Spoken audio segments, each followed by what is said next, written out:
Atul Pandey classes for general science में आप सभी का स्वागत है।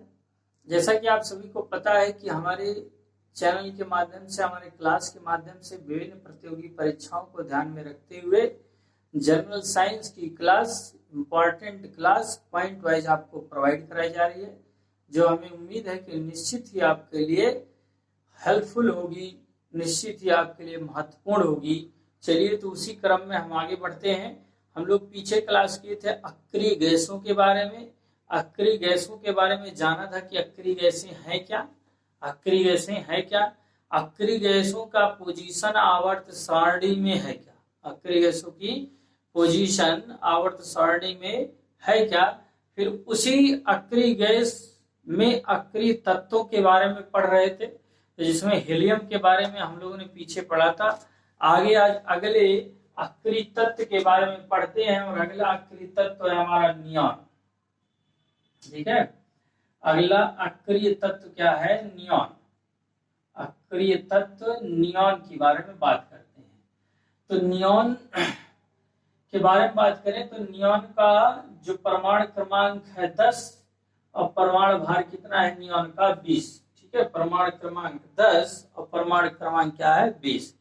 देखिए, पहले ही आपको बता दिया गया कि जितने भी अक्रिय गैसें हैं इन सभी की स्थिति आवर्त सारणी में 18वें समूह में, आवर्त सारणी के 18वें समूह में है।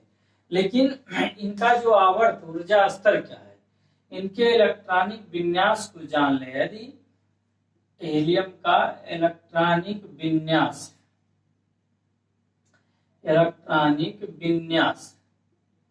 हीलियम का इलेक्ट्रॉनिक विन्यास जो मिल जाएगा वो हो जाएगा 1s2 2s2 और 2p6, 1s2 2s2 2p6। और एक जानकारी दें कि अक्रिय गैसें ये पी ब्लॉक के अंतर्गत आती है। अक्रिय गैसें किसके अंतर्गत आती हैं? P block. जैसे आवर्त सारणी को 4 ब्लॉकों में बांटा गया है, एस पी डी एफ।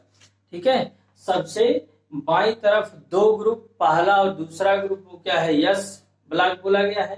बीच वाले को डी ब्लॉक बोला गया है। और फिर 13 से लेकर 18 तक का जो समूह है उसको बोला गया है पी ब्लॉक। और नीचे जो एक्टेनाइड और लेंथेनाइड सीरीज है जिसको बोला गया क्या? F block. तो पी ब्लॉक के तत्व हैं अक्रिय गैसें। अक्रिय गैसें किसके तत्व हैं? पी ब्लॉक के तत्व हैं। तो देखिए, यहाँ ये नियॉन का इलेक्ट्रॉनिक कॉन्फ़िगरेशन हो गया 1s2 2s2 2p6। तो इस स्थान पे इनका जो आवर्त हो गया, मतलब ऊर्जा स्तर, आवर्त मीन्स क्या हो गया? ऊर्जा स्तर। ठीक है, इनका आवर्त या ऊर्जा स्तर जो आवर्त सारणी में हो गया, आवर्त या ऊर्जा स्तर आवर्त सारणी में वो कितना हो गया? दूसरा ऊर्जा स्तर हो गया।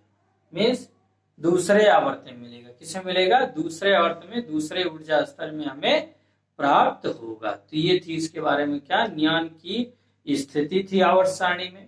आगे अब इसके खोजकर्ता कौन है, इसके बारे में किसने बताया? तो इसके खोजकर्ता के बारे में कहा जा रहा है कि इसके खोजकर्ता कौन है। तो इसको खोजकर्ता कहा जा रहा है sir William Ramsay. Sir William Ramsay, sir William Ramsay Morris W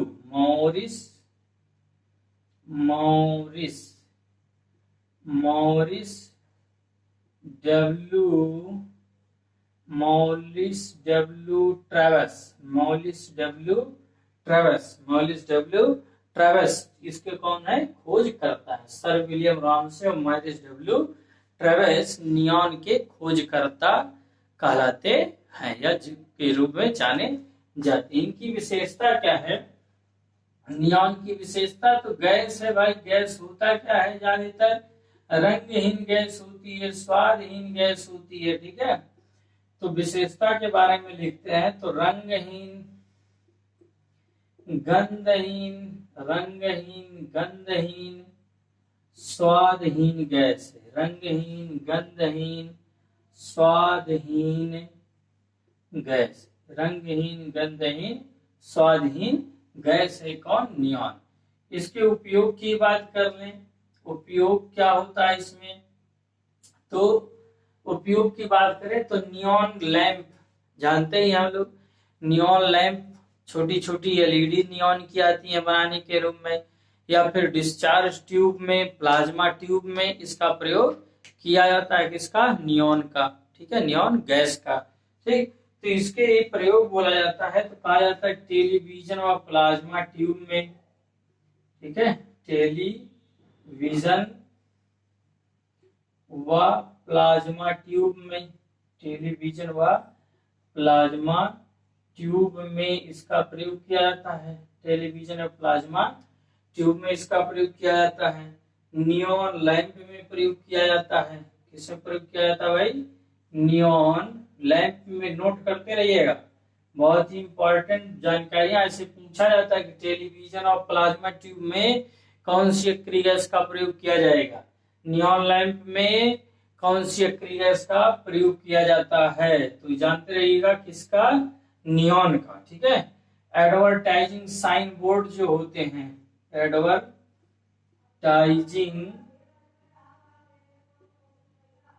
advertising sign board में, एडवर्टाइजिंग साइन बोर्ड में इसका प्रयोग किया जाता है। हाई वोल्टेज डिस्चार्ज ट्यूब में, हाई वोल्टेज डिस्चार्ज ट्यूब में, हाई वोल्टेज डिस्चार्ज ट्यूब में प्रयोग होता है, हाई वोल्टेज डिस्चार्ज ट्यूब में प्रयोग किया जाता है। तो इसके क्या थे, नियॉन की कुछ उपयोग बताए गए जिसका हमारे बिहेवियर लाइफ में प्रयोग किया जाता है, जिसका हम लोग यूज कहां कहां करते हैं अपने जरूरत के अनुसार, ठीक है। तो कैसे लगी क्लास, क्लास को लाइक कर दीजिएगा, लाइक तो बनता ही, इतनी मेहनत कर रहे हैं आपके लिए, कुछ आपसे ले नहीं रहे, बस आपको एक तरीके से प्रोवाइड कर रहे हैं सारी चीजें, तो एक लाइक करना है, छोटा सा सब्सक्रिप्शन ले लेना आपको, आप लोग चैनल को सब्सक्राइब कर लीजिए। चलिए अगले क्लास की तरफ बढ़ते हैं, अगला तत्व, अगला अक्रिय तत्व पढ़ते हैं। अगले तत्व की बात है तो हीलियम हो गया, नियॉन हो गया, और अगला तत्व आ गया आर्गन। क्या आ गया भाई, आर्गन। आर्गन के बारे में हम लोग बहुत कुछ सुने हैं, ठीक है। अगला अक्रिय तत्व क्या हो गया, आर्गन। देखिए जो भी अक्रिय तत्व है, कॉमन सी बात है, आवर्त सारणी का 18वां समूह, आवर्त सारणी का क्या है, 18वां समूह, अपी ब्लॉक, ये तो कॉमन चीज है। चलिए अगला अक्रिय तत्व क्या हो गया, आर्गन। 18 हो गया, क्या हो गया 40, ठीक, मीन्स परमाणु क्रमांक 18 हो गया, परमाणु भार कितना हो गया इसका, 40 हो गया। इसके इलेक्ट्रॉनिक विन्यास की बात कर लें, इसका इलेक्ट्रॉनिक विन्यास, तो इसका इलेक्ट्रॉनिक विन्यास जो मिल जाएगा 1s2 2s2 2p6 3s2 3p6 हो गया इसका इलेक्ट्रॉनिक विन्यास।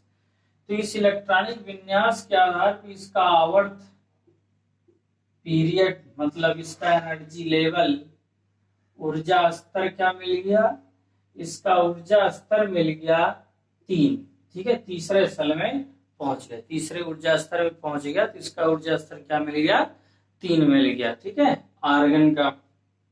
अब देखिए इतनी चीजें हो गई, इसका यदि एटॉमिक स्ट्रक्चर बना लें तो इसके एटॉमिक स्ट्रक्चर में इसका न्यूक्लियस, और न्यूक्लियस में 18 प्रोटॉन और 22 न्यूट्रॉन होंगे, 18 प्रोटॉन और 22 न्यूट्रॉन होंगे इसके न्यूक्लियस में। फिर इसमें 3 सेल बन रहे हैं, 3 ऊर्जा स्तर, तो 3 सेल मतलब 3 ऊर्जा स्तर बना दीजिए, इनका 3 ऊर्जा स्तर बना दीजिए। पहला ऊर्जा स्तर, दूसरा ऊर्जा स्तर और तीसरा ऊर्जा स्तर। पहले ऊर्जा स्तर में 2 इलेक्ट्रॉन, अगले ऊर्जा स्तर में 4 2 6 2 8 हो गए। फिर तीसरे ऊर्जा स्तर में भी 8 इलेक्ट्रॉन है, तीसरे ऊर्जा स्तर में भी 8 इलेक्ट्रॉन दिखा दीजिए। तो इस तरीके से क्या हो गया, आर्गन का एटॉमिक स्ट्रक्चर बन गया। आर्गन का क्या बन गया, एटॉमिक स्ट्रक्चर हो गया। इसके खोजकर्ता की बात करें तो वही फिर से आते हैं विलियम रामसे। खोजकर्ता के नामों की बात करते हैं तो विलियम रामसे एक हो गए। फिर इनके सहयोगी के रूप में John William Sturt, John William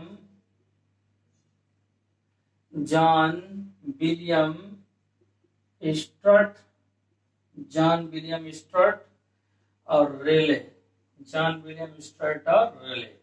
ठीक, ये 3 लोगों की नामों की चर्चा होती है इन आर्गन गैस की खोज में। देखिए, फिर आर्गन गैस के बारे में कहा जाता है कि इसकी विशेषता जो है आर्गन गैस की विशेषता यह है कि आर्गन गैस जो है वह पृथ्वी के वायुमंडल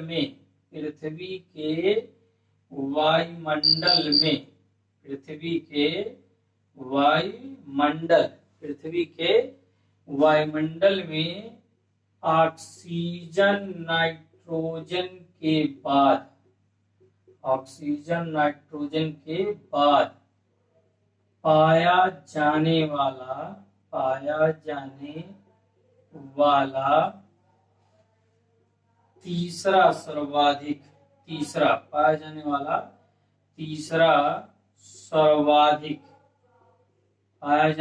तीसरा सर्वाधिक लगभग 0.934% तीसरा सर्वाधिक तत्व है।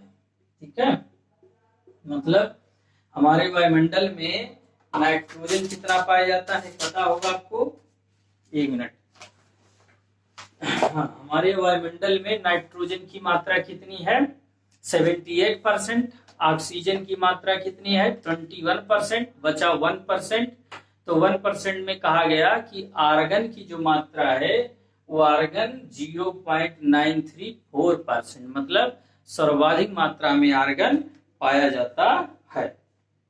ठीक है, अब इसके उपयोग की बात कर लें तो इसका उपयोग जानते हैं कि इसका उपयोग फिलामेंट वाले बल्ब में होता है।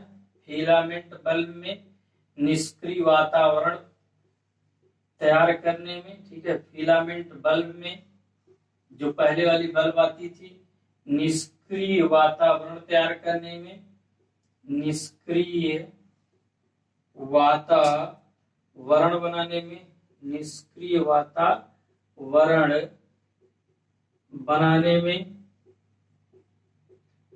टाइटेनियम धातु के निष्कर्षण में, टाइटेनियम धातु के उत्पादन में, टाइटेनियम धातु के उत्पादन में, टाइटेनियम धातु के उत्पादन में। ठीक है, अब वेल्डिंग के दौरान वेल्ड किए गए जोड़ को ऑक्सीजन से बचाने में, वेल्डिंग के दौरान वेल्ड किए गए ऑक्सीजन जोड़ को ऑक्सीजन से बचाने के लिए इसका प्रयोग किया जाता है। तो आज हम लोगों ने 2 अक्रिय तत्वों के बारे में पढ़ा, 2 अक्रिय तत्वों के बारे में पढ़ा। एक पढ़ा हीलियम, दूसरा पढ़ा क्या, आर्गन।